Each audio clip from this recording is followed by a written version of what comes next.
Hello and welcome to another video by Izzy Makes It Easy. In this video tutorial, I am going to explain what the agent-to-agent protocol is about using plain English and very simple terminologies. I will cover what the agent protocol is about. I will cover the different ways in which it communicates and some of the things that are confusing to beginners that are just getting started, trying to understand what this protocol is and how to use it to build agents in production. Now, if you're new to my channel, this channel focuses on how you can leverage different strategies to build AI agents in production, particularly with Microsoft Azure. So if you are new to this channel, you're going to find out that that's what the channel is about. I try to focus majority of my content on doing that. This is not about hyping, about promoting different language models and some of those different things that you see on other channels. But in this channel, I am going to focus on explaining these concepts in a way that you can understand what it is and understand what you have to do to deploy your agents in production. So let's get started with the agent-to-agent protocol. Now, I might deviate a little bit into MCP because they tend to work together, but I'm going to focus primarily on explaining all the different components that make up the agent-to-agent protocol. A little bit about myself. I am a contributor to the agent-to-agent protocol specification. I also contribute to the model context protocol specification, as well as Pydantic AI, fast A2A, and then in the past I did a few vector databases integration with LangChain. So coming back to the agent-to-agent protocol. Now, if you're not familiar with this protocol has been modified at least 7 times since the original specification was out. So if you navigate to this page, which I will put in the description, you're going to see that we have a lot of changes that has happened in the last couple of months. The protocol has been really significantly modified by the community. So this is an area that I'm following very, very closely. And right now I am explaining how the protocol works as of July 30th, 2025. So let's get started with some of the different concepts. Now, I have a particular scenario that I have cooked up, and I'm going to use that to explain all these different components of this specification for you. Now, we have an agent. So we have a user. Now, this user is going to try to communicate with a travel agent that books vacations. And then this is going to be the A2A primary client that you're interacting with. So this is going to be the main agent, what we call the host agent. Now, this agent is the travel agent that plans your vacation. And this agent is going to need other agents, like maybe the hotel, the flights, the car rental, and all those different agents to make this vacation happen. So this is what we're going to be using to explain this protocol. So we have the agent, we have the user, this is the traveler. Now the traveler is going to be interacting with a vacation planning agent. Let me minimize this so that everything will show in one shot. So we have the vacation planning agent here. Now, this vacation planning agent is going to need to reach out to the flight agent to book flight for this customer that is needed for part of this package. So the task here is to complete the entire vacation, but this task is going to be broken down into other smaller tasks where the main agent, the host agent, will reach out to other A2A servers to complete this request, and then everything will be put back together. Now, we have flights, we also have hotels. So the vacation planning agent needs to reach out to the hotel agent using the agent-to-agent protocol. And then we also need the car rental agent. Now, this main agent is not going to try to familiarize itself with all the different tools that the car rental, the hotel, and the flight agent is going to need to make this happen. That is where the model context protocol comes in. So each of these agents, they have their own tools and resources and prompts that they might be using to interact with these MCP services to make this happen. So the hotel agent has their own tools and resources. The flight agent has their own tools and resources with MCP, and then the car rental agent also has their own tools and resources to make this happen. So that is the overall picture of how the agent-to-agent protocol works out. Now, when you take a look at the agent-to-agent protocol, let's take a look at the specification. The first thing that we need to take a look at is the business card of the agent. So this is going to be the business card of the hotel agent, the car rental agent, and the flight agent. This tells this main host agent what those other agents are able to do to help it out in completing this particular task that they're trying to accomplish. So the agent card is the first thing that you need to take a look to understand that. So if you go over to section 5.5 in the protocol, I'm going to put this in the description. This agent card represents the business card that each of these agents have that tells it what it is able to do, how it communicates, as well as the different skills it can help the host agent to accomplish. So the hotel agent has their business card, the flight agent has their business card, the car rental agent has their business card, as you can see in this particular diagram. Now we're back to the specification. The next thing I want to cover is that each of these agents have to specify on this business card what transport mechanisms they are using to communicate with the host agent. So the hotel agent, the car rental agent, and the flight agent, they need to specify what transport mechanisms.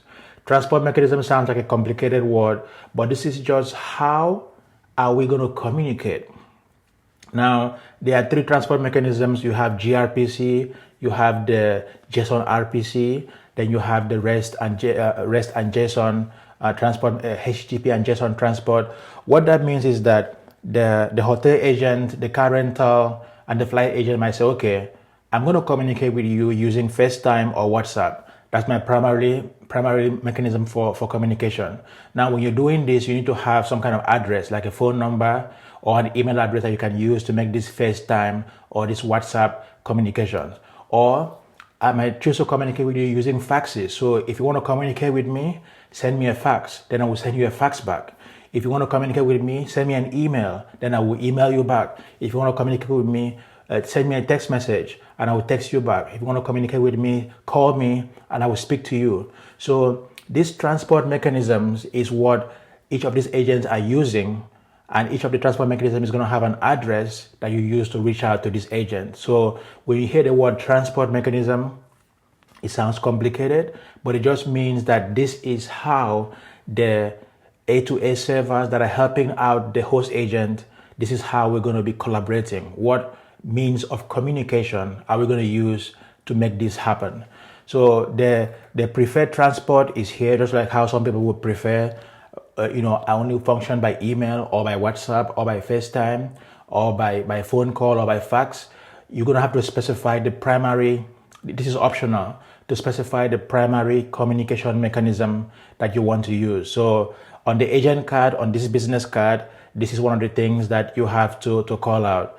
And then you can list all the other transport mechanisms that are used there. So when you see transport protocols or transport mechanisms, these are just the main ways in which these A2A servers that are helping out this host agent are using to collaborate with it. So that's what all that means.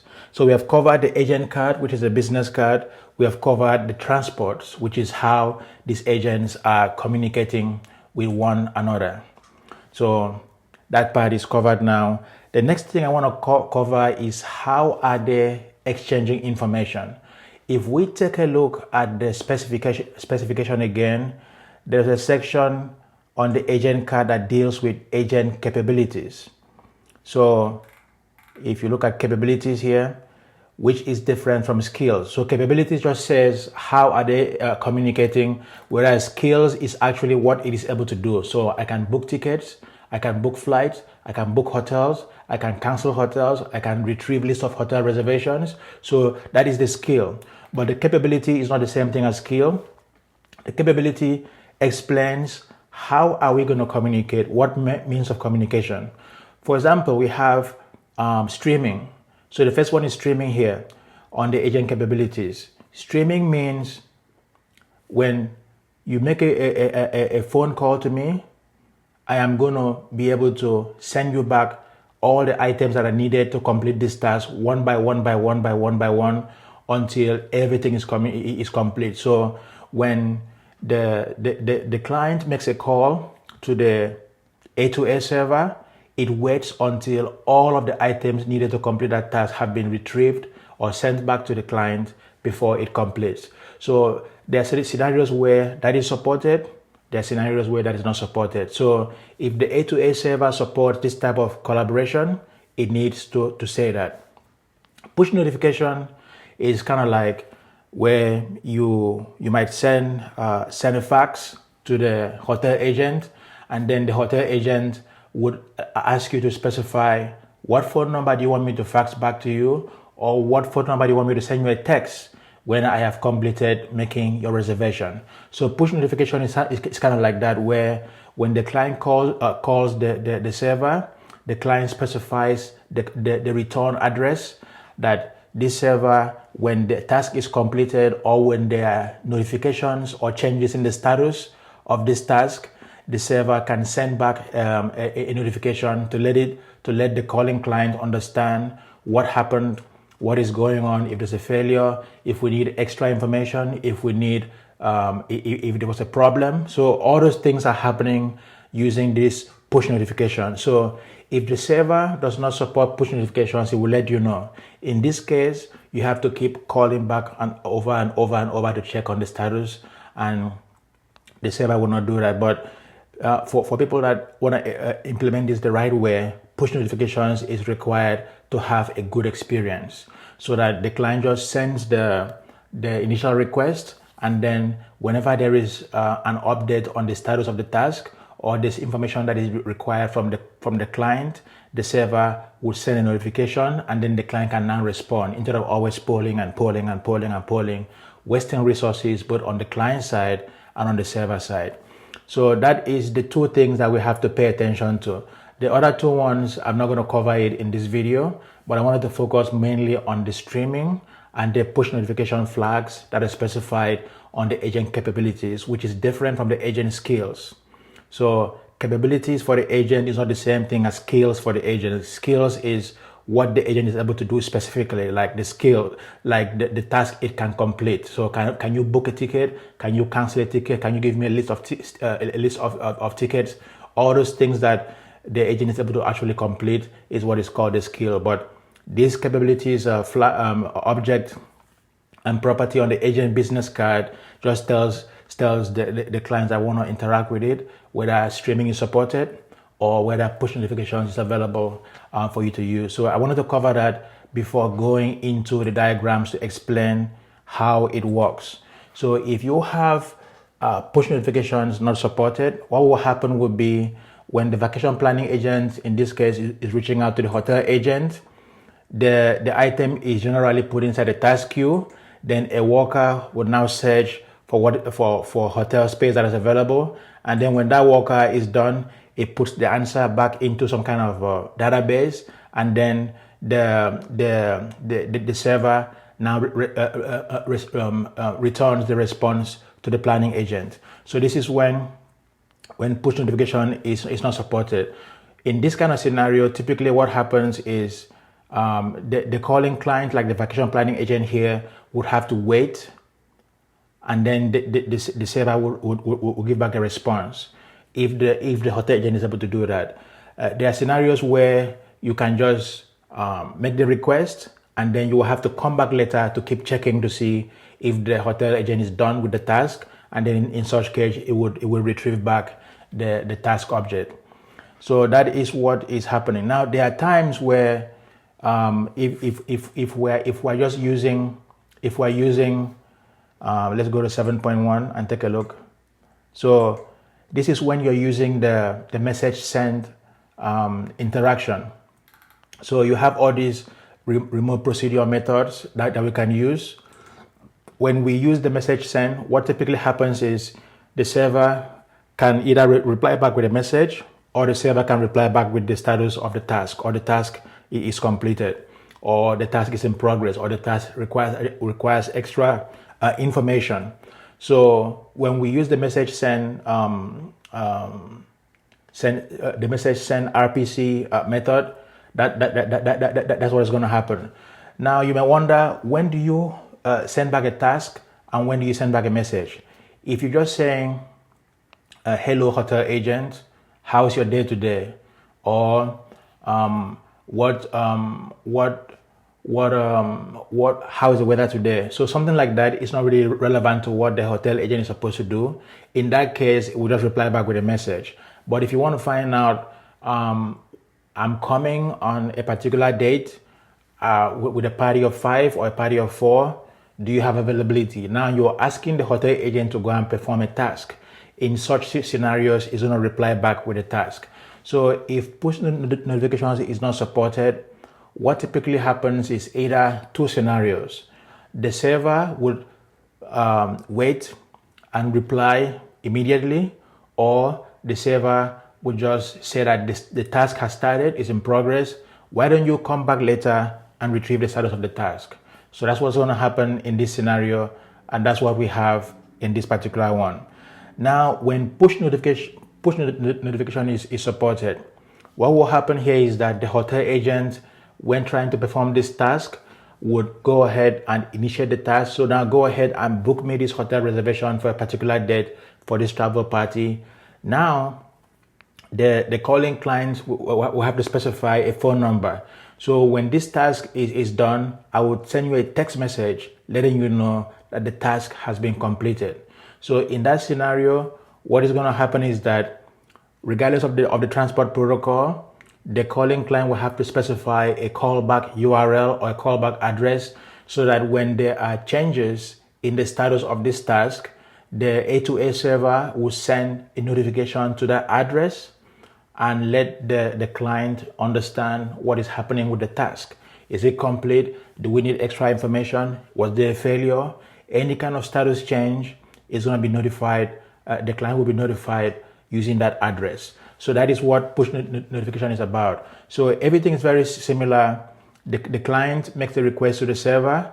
It goes to the queue. Some worker picks it up, works on it, puts the answer back in a database, and the database goes, the push notification happens where it sends to the endpoint of the calling client, and that typically updates the database in that push notification server, which the vacation planning agent will now understand. Okay, yes, I've received a status update. The task is done. It needs extra information. Whatever is happening with the task, this will be routed back, and we will use this to notify the calling client. So that's what is happening here. You might see this happen with maybe when you place an order in some kind of e-commerce website, and you're getting push notifications through email or text messages or whatever mechanism the e-commerce merchant is using to notify you. So that's how that one is working. Now with streaming, what happens is we go back to the specification. In 7.2, we have the message stream, where the client is sending a message to the server, and the server would keep that line of communication open for the duration of that interaction, and then any message, any task, any update on the task, or any update on the artifacts, on these resources that are generated as part of this communication exchange that is happening, are sent back in that pipe. So think of it like you are on the phone with the agent, and you're going to wait until you receive all the updates, all the messages, and all the notifications that are happening. You stay on the phone until every communication is complete before you drop off.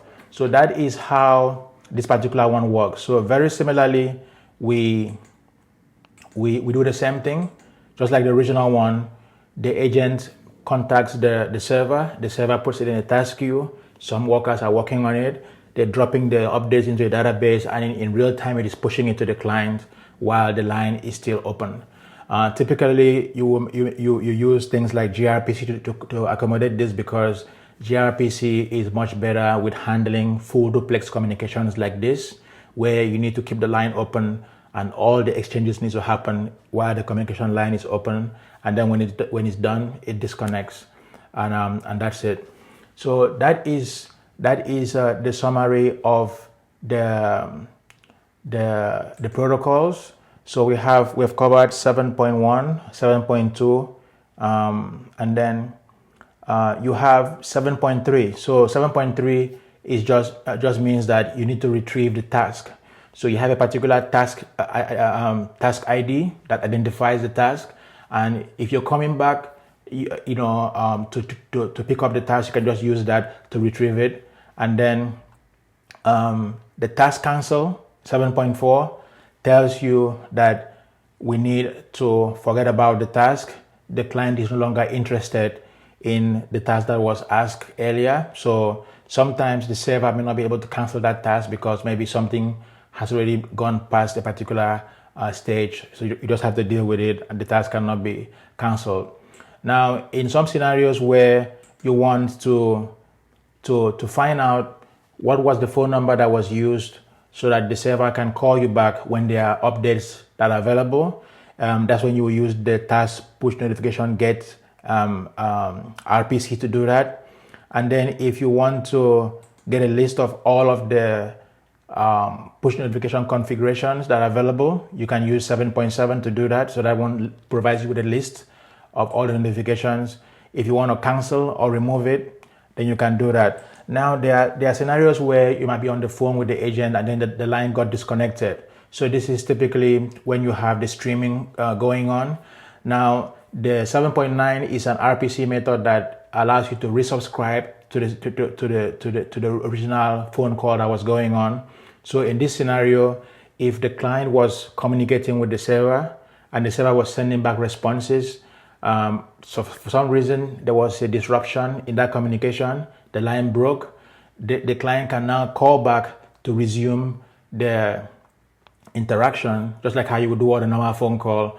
So this is when streaming is enabled. So the client can resubscribe back to the task to continue back from where they left off. So that is what 7.9 is about, and that's called task resubscribe.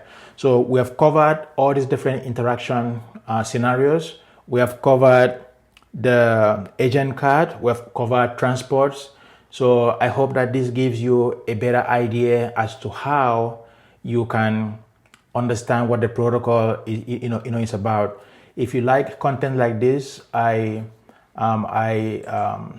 encourage you to subscribe to the channel, because I do videos like this from time to time, where my main objective here on this channel is to explain to you and to help you understand what you need to do so that you can build these agentic systems in production the right way.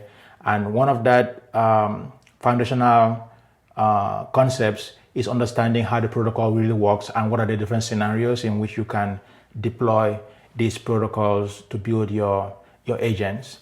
I have another video coming up next, where I'm talking about the different ingredients that you need to build your A2A servers and your MCP servers.